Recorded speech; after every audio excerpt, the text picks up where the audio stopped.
Halo guys, apa kabar kalian semua? Mimin di sini bakal melanjutkan alur cerita Sword Star. Disclaimer dulu bahwa kemungkinan besar ada perbedaan antara novel dan versi Donghua-nya, tapi alur cerita utamanya tetap sama. Jadi tanpa ragu, Mimin akan membawakan alur ceritanya. Sebelum dimulai, episode kali ini kita di arc dunia Sungai Darah kedua, atau nanti episode ini dibikin movie yang berjudul Blood Luo Continent ya guys. Yang belum nonton episode sebelumnya bisa ditonton di playlist. Pemuda lapis baja perak bergumam, perasaan menyelamatkan seseorang terasa enak. Ah, aku belum memperkenalkan diriku. Aku Nake, dan kamu siapa? Pemuda lapis baja perak itu tersenyum dan memandang Lo Feng. Aku dipanggil Feng, jawab Lo Feng. Pemuda lapis baja perak mengangguk dan berseru, nama yang bagus, kakak Feng jelas lebih tua.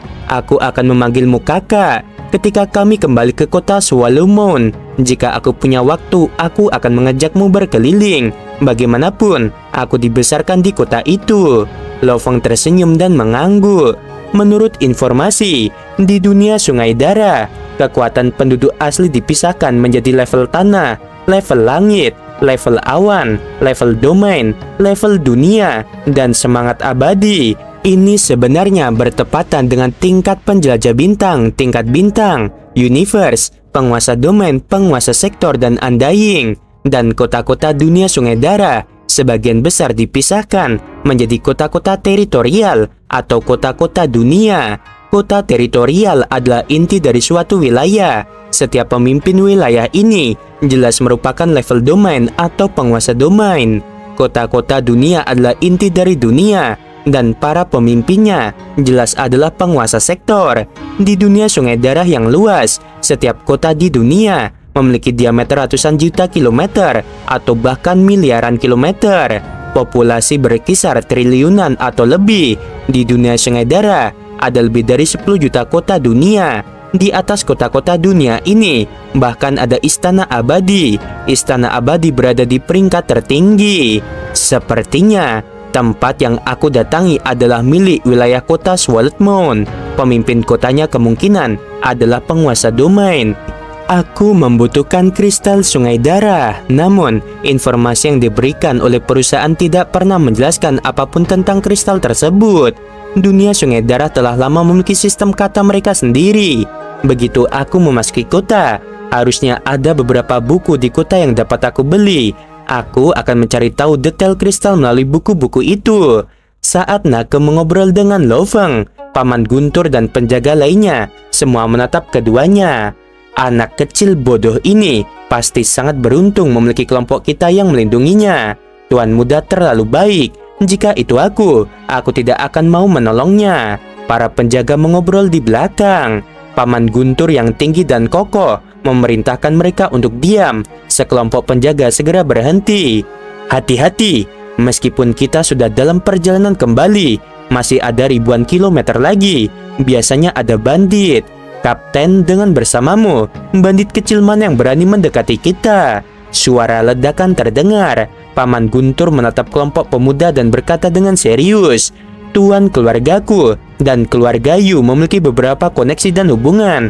Aku harap Tuan Muda Yu tidak akan melakukan apa-apa. Pemuda yang tinggi dan tampan dengan marah meraung, kamu enyahlah.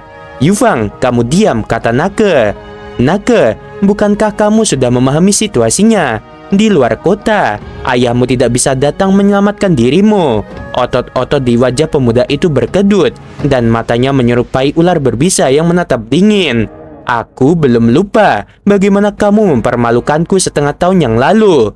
Di samping mereka, Lo Feng mengerutkan kening.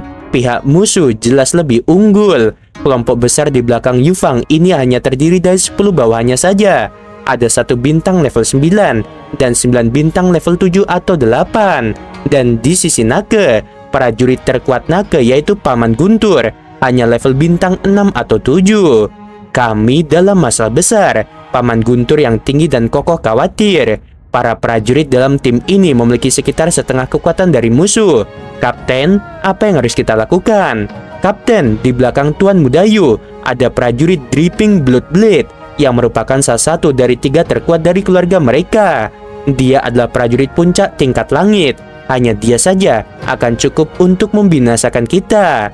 Nake menatap marah dan berkata, Yufang, bawa saja aku. Kamu seperti seorang pejuang sejati, kehadiran yang luar biasa. Pemuda yang bernama Yufang tertawa, lalu dia meraung, para lelaki, ajarkan pelajaran yang baik kepada sekelompok orang ini, namun jangan habisi mereka. Tangkap Nake dan ikat dia. Ya, kelompok prajurit menjawab bersama. Paman Guntur yang tinggi dan kokoh bersama dengan penjaga lainnya semua mengayunkan senjata mereka bersama-sama. Yufang berkata, siapapun yang menolak, habisi segera. Tentu saja, jangan habisi Tuan Muda Nake. Segera kelompok prajurit pemberani terbang dari punggung binatang dan menuju ke arah tim kecil milik Nake. Lo Fong mengerutkan kening. Dia baru saja mendarat di dunia sungai darah. Dia tidak ingin menyebabkan banyak keributan. Kelompok prajurit musuh semua tertawa dan terbang, terutama pria kurus yang mengenakan baju besi merah darah dan membawa 2 pedang merah gelap. Dia menatap ke arah Paman Guntur. Di sisi ini, Paman Guntur dan para penjaga memiliki ekspresi yang sangat buruk. Mereka ingin membalas tetapi tidak berani. Nake hanya bisa menggertakkan giginya dengan marah. Kelompok prajurit yang terbang bersama dengan pria kurus tiba-tiba semua berhenti. Hampir seperti raungan dewa petir, mereka merasakan suara keras bergema di pikiran mereka, seperti tekanan mengerikan yang turun pada mereka. Itu adalah jenis tekanan yang akan menghancurkan mereka. Kelompok prajurit segera turun dari udara dan tidak menyerang. Melihat tim yang sebelumnya sombong dan tiba-tiba berbalik lalu pergi, Nake dan bawahannya, bahkan Paman Guntur semua tertegun dan curiga. Mengapa mereka pergi? Para penjaga tidak percaya mereka baru saja lolos dari krisis ini. Tidak mungkin. Nake menatap dengan mata terbelalak. Yufang bajingan itu tidak akan membiarkan aku pergi. Ada seorang prajurit yang kuat yang diam-diam membantu kita. Paman Guntur berkata dengan lembut, dan dia sangat yakin akan hal itu. Sekelompok penjaga termasuk Nake memandang dengan rasa ingin tahu. Paman Guntur menekankan, ada 3 kemungkinan. Yang pertama adalah ayahmu. Dia selalu menjagamu. Dia mungkin telah mengatur pejuang absolut untuk melindungimu secara diam-diam. Mendengar ini, para penjaga di sekitar mengangguk. Bahkan Nake yang curiga pada awalnya mulai percaya padanya setelah beberapa saat. Yang kedua adalah bahwa seseorang pejuang absolut misterius sedang membantu kita secara diam-diam. Yang ketiga adalah seseorang dari tim keluarga Yu sendiri yang membantu kita. Yufang dengan cepat membawa anak buahnya bergabung kembali dengan kelompok besar. Paman ketiga, prajurit apa yang diam-diam membantu mereka sebelumnya? Yufang memandang pria kurus di sampingnya. Pria kurus itu adalah salah satu dari 3 prajurit teratas keluarga Yufang dengan nama Dripping Blood Blade, yaitu Yuyanta. Dia adalah pejuang absolut bintang level 9, bahkan kuat di antara mereka yang memiliki level yang sama. Mata Yuyanta berkedut karena dipenuhi ketakutan. Dia berkata, Yufang, prajurit rahasia itu sangat kuat. Jika dia tidak mengendalikan dirinya untuk tidak menghabisi siapapun, aku mungkin sudah mati. Mata Yufang menatap lebar.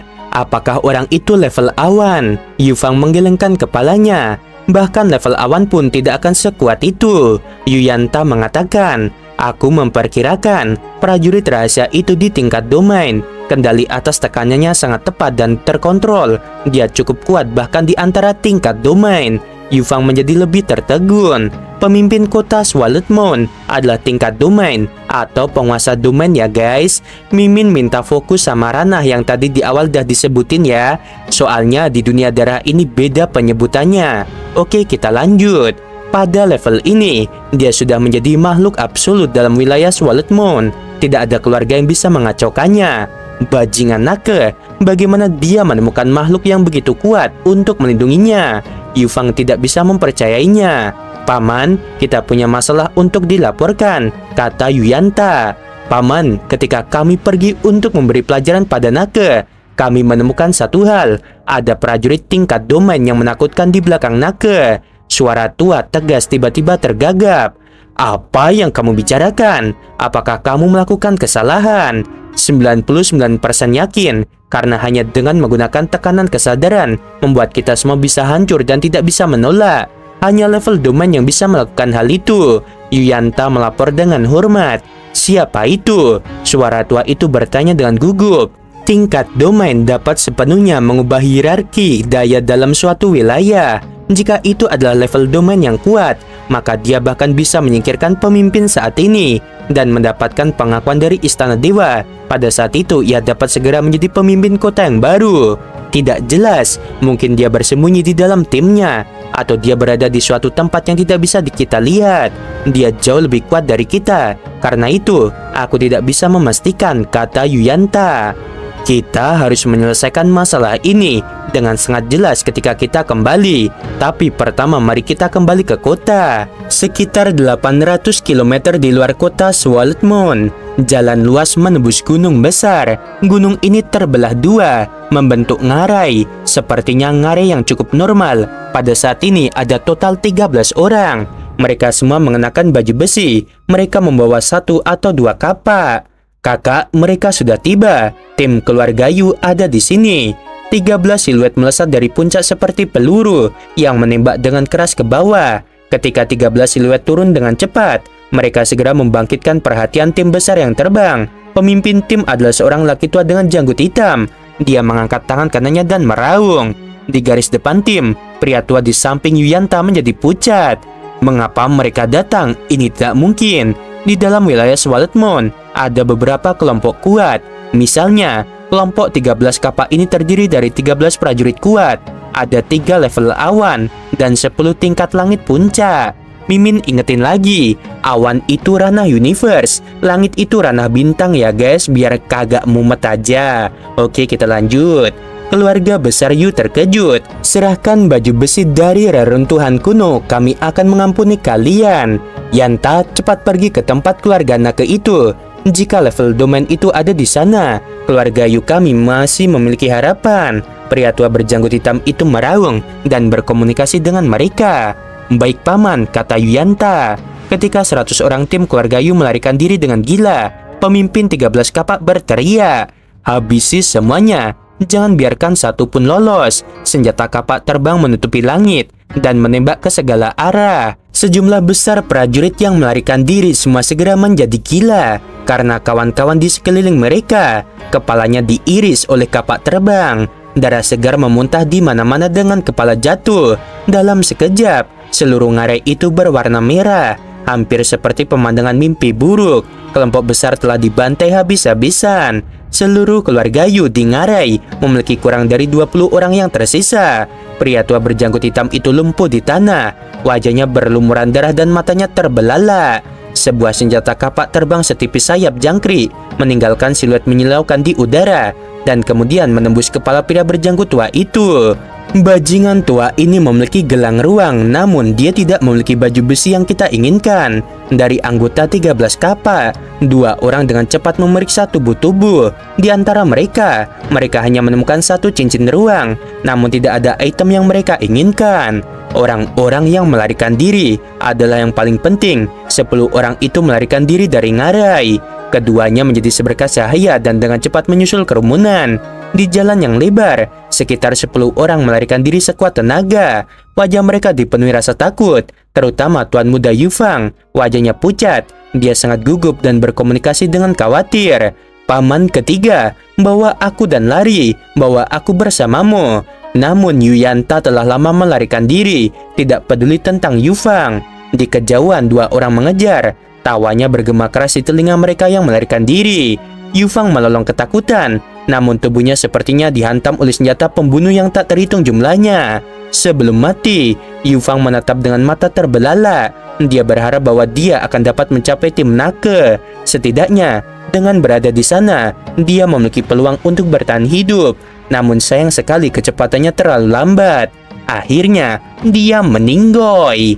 Pada saat ini, hanya ada 1 orang yang tersisa dari keluarga Yufang yang sedang melarikan diri. Dia adalah Yuyanta. Bahkan dalam 13 kapak, dia akan berada di peringkat ke-4 atau ke-5 dalam hal kekuatan. Dia tidak peduli tentang hidup dan mati Yufang, karena dia tahu jika dia kehilangan baju besi itu, keluarga Yu di kota akan selesai juga. Sebuah suara segera mencapai telinga Yuyanta. Yuyanta melihat ke belakang. Di kejauhan, siluet emas bergegas, menyebabkan ekspresi Yuyanta menjadi buruk.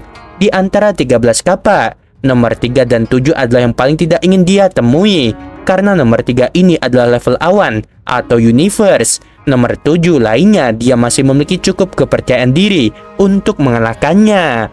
Yuyanta berjuang keras untuk meningkatkan kecepatannya. Dia menatap pada kejauhan. Tiba-tiba ada tim beranggotakan 10 orang. Tuan Muda Naga, selamatkan aku. Raungan yang dipenuhi dengan energi genetik segera bergema di tanah dan langit di sekitarnya, menyebabkan Lo Feng dan Naga serta kelompoknya tertegun. Mereka menoleh untuk melihat. Di kejauhan, dua siluet mendekat, satu di depan yang lain. Mereka dengan cepat menuju tim mereka, terutama siluet emas di belakang, sudah lama melepaskan aura besarnya. Itu Yuyanta, dan di belakangnya adalah pemimpin kapak 13. Paman Guntur yang tinggi dan kokoh menyimpulkan dari pandangan. Mengungkapkan rasa takut, ia berkata, "Semua orang dengarkan, jangan pernah menyinggung pemimpin 13 kapak. Tuan Muda Naga, jangan pernah pergi membantu Yuyanta. Kami tidak bisa membantunya." Wajah Naga juga pucat. Pemimpin 13 kapak dalam area Swallowed Moon. Dia orang yang sangat bereputasi dan pantas dihormati. Wajah Yuyanta dipenuhi ketakutan saat dia bergegas menuju tim Naga. Namun tim Naga berdiri di sana bahkan tidak bergerak. Jelas mereka tidak ingin campur tangan. Dari balik gelombang energi yang menakutkan beria, Yuyanta melihat ke belakang. Dewa Iblis lapis baja emas yang memegang kapak sudah membalikkannya dan menebas ke arahnya. Ayunan kapak besar telah membentuk riak tekanan tinggi. Riak tebasan terlihat dengan mata telanjang bergegas ke arahnya, menyebabkan mata Yuyanta memerah saat dia melambaikan pedang untuk menghentikannya. Yuyanta ditekuk ke tanah. Seluruh tubuhnya terguncang begitu keras hingga tulangnya patah. Yuyanta menatap dengan mata lebar. Darah bocor dari mulutnya, mengikuti kepalanya yang jatuh dan tidak ada lagi perasaan hidup. Di kejauhan, dua siluet mendarat. "Kakak laki-laki, apakah kamu menemukan barang itu?" Seharusnya pada dia. Pemimpin itu menatap mayat Yuyanta di tanah. Tim kecil Lo Feng dan Naga berdiri di sana, tidak berani bergerak atau melarikan diri. Persis seperti apa yang digambarkan informasinya, dunia Sungai Darah memihak yang kuat. Pembantaian dapat dilihat di mana-mana. Bahkan bajingan dengan status tinggi terbunuh begitu saja. Lo Feng melirik mayat Yuyanta yang jauh, menggelengkan kepalanya dengan pelan. Pada saat ini, siluet terus muncul dari udara. 13 kapak telah tiba. Mata Paman Guntur yang tinggi dan kokoh dipenuhi dengan kejutan. Pemimpin ke-13 kapak yang tidak terlalu jauh mengerutkan kening. "Mengapa tidak ada?" Pemimpin itu memandang saudara-saudaranya. 12 lainnya menjawab, "Mereka tidak memilikinya. Kita semua sudah memeriksa. Hanya satu orang yang memiliki cincin ruang dan tidak ada baju besi yang kita inginkan." Pemimpin itu memandang kelompok yang jauh, menyebabkan Naga dan kelompoknya segera merasa takut. Pemimpin itu mengerutkan kening. Mereka mungkin kelompok yang sama dengan keluarga Yu, hanya dipisahkan menjadi kelompok awal dan kedua. Cepat habisi mereka. Bagi 13 kapak, menghabisi sekelompok tim keluarga kaya di area Swallowed Moon sama seperti menginjak semut. Sesederhana itu. "Kami tidak memiliki hubungan dengan keluarga Yu. Tolong jangan habisi kami." Termasuk Paman Guntur. Kelompok penjaga semua tampak ketakutan. Bahkan Naga tampak ketakutan dan kaget. Sangat merepotkan. Lo Feng menggelengkan kepalanya. Ada 3 level universe dalam grup ini. Aku tidak bisa hanya menekan mereka dengan kesadaran. Aku harus secara pribadi bergerak. Informasi itu benar. Ada banyak kali di dunia Sungai Darah di mana seseorang tidak harus menghabisi orang lain. Kelompok 13 kapak awalnya hanya menatap dingin pada kelompok Naga. Namun salah satu dari mereka baru saja akan melepaskan senjata pembunuhnya. Namun tiba-tiba dia menunjukkan ekspresi ketakutan karena dalam sekejap ada 13 bayangan secara bersamaan muncul di depan mereka. Mata Lo Feng menjadi dingin, tatapannya seperti pisau. 13 bayangan semua melihat ke-13 anggota kapak. Bilahnya melintas, 13 kilasan yang sangat indah diresapi dengan kebencian luar biasa. Naga dan kelompoknya yang menyaksikan adegan ini, termasuk 13 kapak yang sedang diserang, tidak bisa tidak terpengaruh oleh kekuatan bilah. Kesadaran mereka tertarik ke dalam bilah itu sendiri.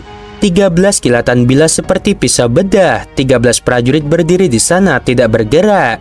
Nake, Paman Guntur bersama dengan kelompok penjaga semuanya masih terbenam dalam kekuatan bila. Mereka semua membutuhkan waktu untuk memahami apa yang baru saja terjadi. Mengapa 13 kapak semua berdiri di sana tanpa bergerak? Seorang penjaga berkata, dia jelas masih tertegun. Diam, Paman Guntur berkomunikasi dengan marah. Penjaga itu segera terbangun. 13 kapak, mereka sudah mati. Tidak bisakah kalian melihat dari 13 baju besi dan helm yang meneteskan darah? Karena kalian semua masih memiliki sedikit kekuatan, kalian tidak bisa merasakan bahwa tidak ada energi yang datang dari mereka sama sekali. Memang benar, ada noda darah, tidak ada energi sama sekali. Lelaki lapis baja hitam yang kuat itu dengan santai membuat gerakan dan secara bersamaan menghabisi 13 orang. Dan 13 kapak itu bahkan tidak bisa membalas. Aku baru saja melihat 13 prajurit lapis baja hitam secara bersamaan menebas. Pekerjaan pedang itu sangat menawan. Dunia Sungai Darah menyukai kekuatan, dan teknik pedang yang memikat mereka membuat mereka bergetar di dalam. Tubuh Paman Guntur gemetar sedikit. Pertama kali aku melihat pejuang yang absolut ini. Bahkan 13 kapak dengan 3 tingkat awan. Mereka bahkan tidak bisa membalas dan semuanya terbunuh. Nake bergumam. 13 kapak dengan mudah menghabisi seseorang seperti Yuyanta. Dan dia adalah seorang prajurit legendaris. Namun kakak Feng sebenarnya menghabisi 13 kapak dengan sangat enteng. Kekuatan macam apa ini? Tuan muda, ini adalah pejuang absolut sejati. Wajah Paman Guntur bersemangat. Kesannya tidak buruk. Kamu harus berhubungan baik dengan prajurit yang absolut ini. Ini paling penting bagi keluarga Nakita. Jangan ganggu aku. Naka tidak peduli tentang keluarganya saat ini. Yang dia rasakan saat ini adalah kegembiraan. Kegembiraan karena bertemu dengan idola legendaris. Naka merasa gelisah, namun dia menggertakkan giginya dan berjalan menuju Lo Feng. Lo Feng menggunakan energi rohnya untuk memindai tubuh 13 kapak bersama dengan tubuh Yuyanta. 13 kapak ini kaya. Pemindaian Lo Feng telah mengkonfirmasi. Mari kita lihat apa yang ada di dalam cincin ruang. Lo Feng membalik tangannya dan mengambil cincin, menggunakan energi rohnya untuk menggorek dan memeriksa. Kakak Feng, suara gembira dan gugup terdengar. Lo Feng berbalik, memandang Nake yang gugup dan bersemangat. Pada saat ini Nake menarik napas dalam-dalam dan berkata, Kakak Feng, apakah kamu prajurit legendaris yang tetap rendah hati dan terus-menerus berkeliaran di benua ini? Lo Feng tertegun, setelah itu dia mengangguk dan tersenyum. Nake sangat gembira. Aku mendengar bahwa para petapa itu rendah hati dan kuat. Mereka melakukan perjalanan dari dunia ke dunia, terus-menerus berkeliaran. Dan pemandangan mereka sangat luas, telah mengunjungi banyak tempat misterius, seperti Lautan Iblis Darah, Gunung Terlarang, reruntuhan Dewa Kuno, dan lain-lain. Lalu pernahkah kamu ke sana? Aku belum pernah ke sana. Lo Feng tersenyum dan menggelengkan kepalanya. Mungkin akan ada peluang di masa depan. Nake sangat bersemangat. Aku dengar samudra darah berjarak 800 dunia dari kita. Bahkan pemimpin kota dunia akan butuh waktu lama untuk sampai ke sana. Lo Feng terkejut.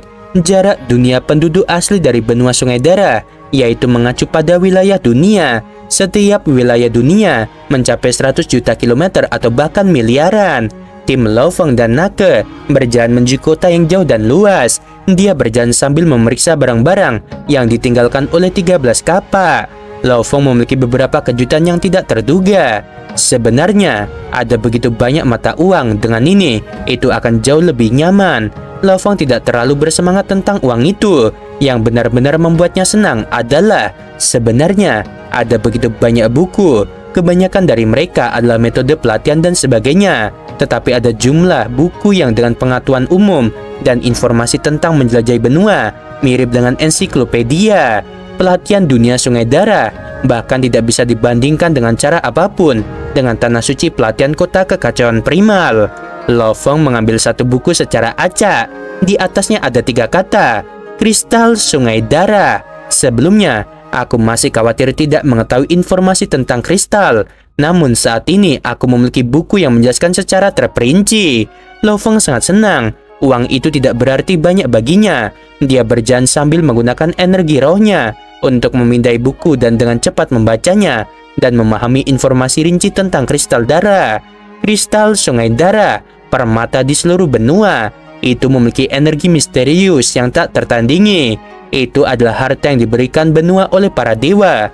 Hanya tempat pemuja tinggi dan perkasa yang sesekali akan memberi sungai kristal darah. Selain kuil ini, tidak ada kekuatan atau orang lain yang dapat menciptakan kristal. Kristal-kristal sungai darah dapat diserap ke dalam tubuh, menghasilkan efek misterius yang tak tertandingi. Namun tidak semua orang bisa menyerap kristal ke dalam tubuh mereka, karena memiliki persyaratan yang tinggi pada prajurit. Dalam keadaan normal, para pejuang yang telah membantai lebih banyak akan merasa lebih mudah untuk menyerap satu kristal. Kristal sungai darah adalah sesuatu yang dicari setiap prajurit dari benua yang luas. Namun, itu terlalu berharga dan jarang terlihat. Di benua yang luas, kuil abadi yang telah menetapkan aturan, prajurit tingkat domain hanya setelah menyerap satu kristal sungai darah, ia memiliki hak untuk mendominasi wilayah. Level domain normal tidak berhak menjadi pemimpin kota. Pejuang tingkat dunia atau penguasa sektor, mereka juga harus menyerap satu kristal untuk memiliki hak untuk mendominasi kota dunia. Kristal sungai darah langka dan sangat berharga, menyerapnya bahkan lebih sulit. Hanya satu saja sudah sulit, menyerap dua akan memiliki 10 kali persyaratan pada tubuh. 3 kristal akan memiliki 1000 kali persyaratan. Semakin jauh, semakin keras persyaratannya. Seorang pejuang yang telah menyerap 10 kristal sungai darah akan disebut pejuang hitam. Dia bisa pergi ke kuil abadi untuk mendapatkan medali sungai hitam yang berharga. Prajurit darah legendaris butuh bertahun-tahun untuk menghasilkan satu. Jadi seperti itu, Lo Fong menutup buku itu dengan penuh kegembiraan di dalam. Tidak heran, mendapatkan gelar prajurit darah memberikan 100.000 poin dan memperoleh satu kristal sungai darah hanya memberi 10.000 poin. Keduanya jelas berbeda dalam kesulitan. Lo Fong akhirnya tiba di kota Sword Moon. Oke guys, ceritanya sampai sini dulu. Gimana, makin seru kan di arc ini ya, di dunia sungai darah. Ternyata Mimin pikir tuh apa ya, datar membosankan, ternyata enggak. Lo Fong baru nyampe aja udah setingkat penguasa kota teritorial ya, belum penguasa kota dunia. Tapi nggak apa-apa, itu udah sangat membagongkan. Oke, Mimin akhiri dulu di sini.